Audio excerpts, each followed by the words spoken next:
이런 잔혹한 일들이 벌어진 세상에서 도대체 어떻게 딸을 키워야 하는 건지 지금부터 그 내용을 말씀드리고자 합니다.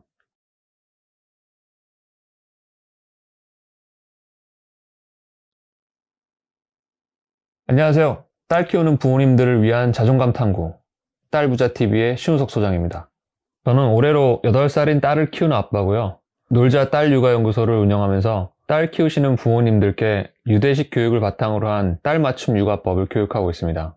그동안 유튜브에 딸 육아 교육에 관한 컨텐츠들을 올리면서 이렇게 직접 카메라와 단둘이 마주하고 앉아본 건 처음인 것 같은데요. 많은 분이 같은 심정이시겠지만 저 역시도 딸을 키우는 부모의 한 사람으로서 이번 N번방 사건을 접하면서 정말 참담한 마음을 금할 수 없었습니다.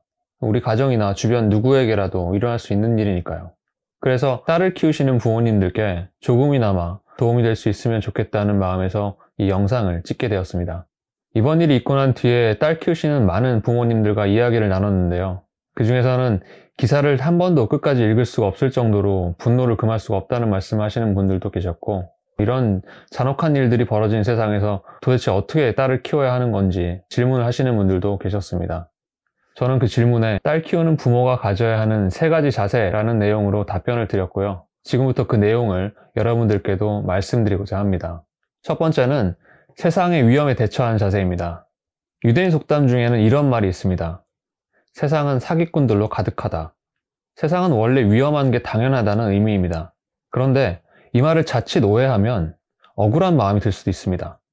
사기치는 게 나쁜 거지 왜 사기를 당하는 사람이 그걸 당연하게 생각해야 되는 거냐, 이렇게 말이죠.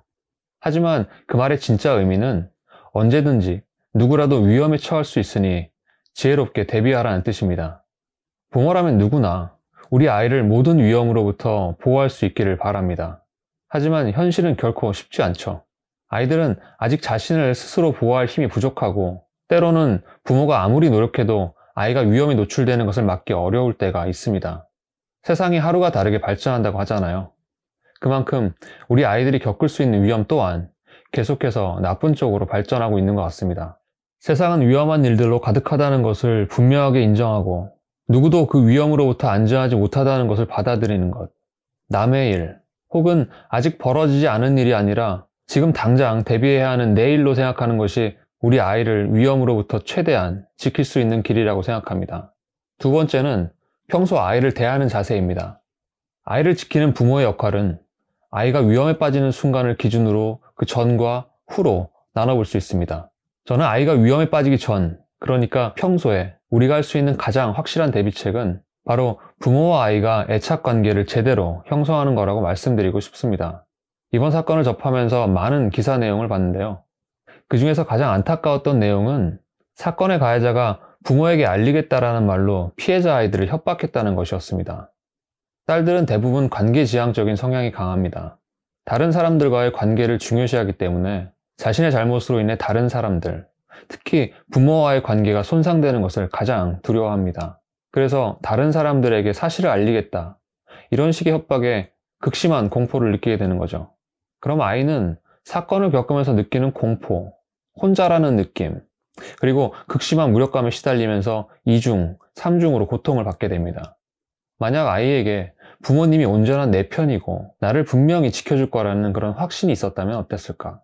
그랬다면 자신의 피해 사실을 부모님에게 알리기 위해 용기를 내는 것이 좀 더 수월하지 않았을까? 혼자 오랫동안 공포에 시달리지 않고 좀 더 빠르게 도움받을 수 있지 않았을까? 이런 생각들이 들어서 너무나 안타까웠습니다. 물론 부모와 아이가 서로 눈빛만 봐도 지금 내가 모르는 뭔가가 있다, 이렇게 느낄 수 있을 정도의 애착 관계가 잘 이루어진다면 너무 좋겠죠.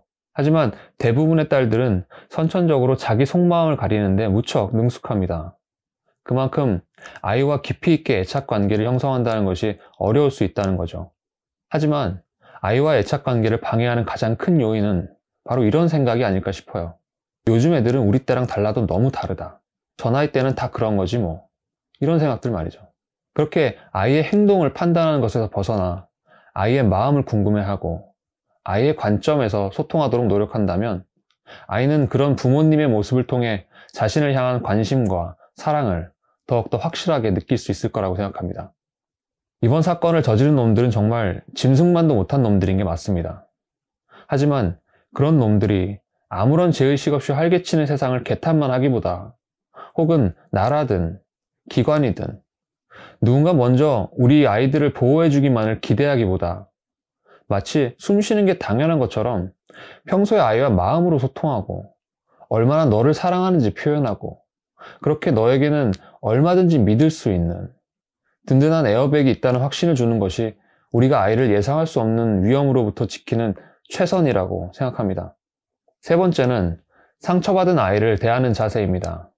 우리 아이가 만약 이런 일을 당했다. 부모라면 정말 상상조차 하기 싫은 그런 상황일 수밖에 없죠. 하지만 아까 말했던 것처럼 위험은 누구에게나 찾아올 수 있습니다. 이때 아이를 최대한 빨리 위험으로부터 구하고 더 큰 상처를 받지 않도록 도와줄 수 있는 것은 바로 부모님입니다. 이 부분에 관해서는 먼저 책을 한 권 소개해드리고 싶은데요. 바로 이금희 작가님이 쓰신 유진과 유진이라는 소설입니다. 이 책에는 유치원 시절에 성추행을 당한 동갑내기 두 아이가 등장합니다. 유진이라는 같은 이름을 가진 이 아이들은 모두 같은 시기에 같은 유치원에서 성추행을 당합니다. 하지만 각각 부모의 대처에 따라 전혀 다른 모습으로 성장합니다. 한 유진이는 키가 작아서 작은 유진이라고 불리는데, 이 친구는 학교에서 전교 1등을 할 정도로 공부를 잘합니다. 하지만 매사에 냉소적이고 어두운 성격을 지니고 있습니다. 친구들하고의 관계도 원만하지 않고요. 항상 피해의식을 가지고 사는 그런 아이입니다. 하지만 이 아이에 관한 가장 충격적인 부분은 따로 있었습니다. 바로 사건 자체에 관한 기억을 마치 부분 기억상실증에 걸린 것처럼 잊어버린 채 살고 있었다는 거였는데요.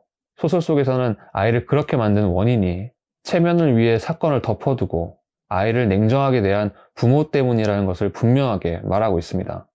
반면 낙천적인 성격의 큰 유진이는 긍정적인 방법으로 상처를 극복하고 밝게 자란 아이입니다.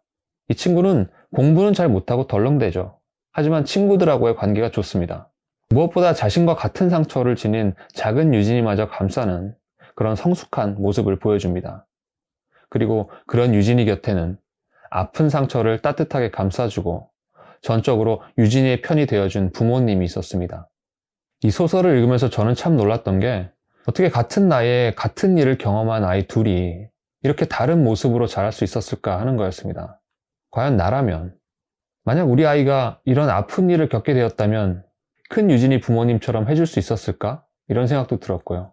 딸을 키우시는 분들이라면 꼭 한 번쯤은 이 책을 읽어보시기를 추천해 드립니다. 그냥 소설이다 이렇게 생각하고 읽으시는 것보다는 나는 이런 상황에서 어떻게 대처할 수 있을까 이렇게 생각해 보시면 좋을 것 같습니다. 그럼 다음 영상에서는 소설의 내용을 좀 더 구체적으로 알아보면서 여자아이들의 성향, 그리고 우리가 딸을 가진 부모로서 과연 어떻게 아이의 상처를 치유해 줘야 하는지에 대해서 이야기해 보도록 하겠습니다. 이상 딸부자TV 신우석 소장이었습니다.